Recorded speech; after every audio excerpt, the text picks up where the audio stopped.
This is the Venice we're all familiar with, and this is the version that's a little less ideal. Over time, the city, famous for its canals, bridges, and architecture, has also developed a reputation for flooding.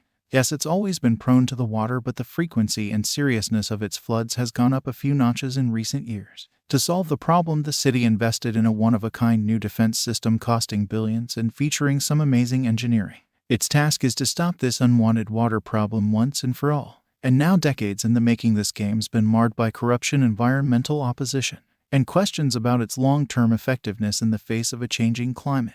This is a story that any coastal city needs to hear and remember as we build the future, both for its triumphs and its tribulations. Built in the middle of a lagoon, Venice has been susceptible to a natural phenomenon known as aqua alta, or high water, since its founding in the 5th century. It's where a combination of weather factors take place at the same time: a high tide, low atmospheric pressure, and strong winds blowing in from the Adriatic Sea. The result is flooding, and though it's been a part of life here for centuries, it's now becoming an existential problem.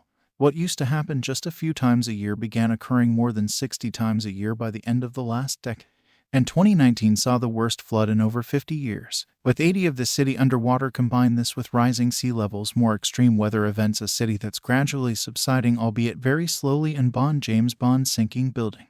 And you have a situation that needs an urgent fix. That's where this near €6 billion or $7 billion flood blockade comes. And now finally up and running 18 years after construction began, called the Mosaic System.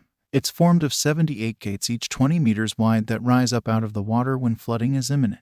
These pop-up barriers are located at 3 points along the coastal cordon that separates the lagoon from the Adriatic. The two lower inlets, Malamocco and Chioggia, have one barrier each, while there are two at Lido in the north, where a new artificial island fills the gap between them. When they're not needed, the gates are filled with water and lie in submerged giant reinforced concrete housings, allowing boats to pass overhead to raise them. Compressed air is sent into the gates. This forces the water out and causes them to rotate on their massive 42-ton hinges, eventually breaching the surface. Once empty of water, they form a barrier high enough to block even the highest tidal waters from getting through. They can resist a 3-meter high tide, that are designed to be effective even if sea levels rise by as much as 60 centimeters in the future. Once the tide passes, the gates are refilled and they flip back to their closed position. They can be raised in about half an hour, and the sinking process takes about 15 minutes because each barrier has multiple gates and they can be controlled separately.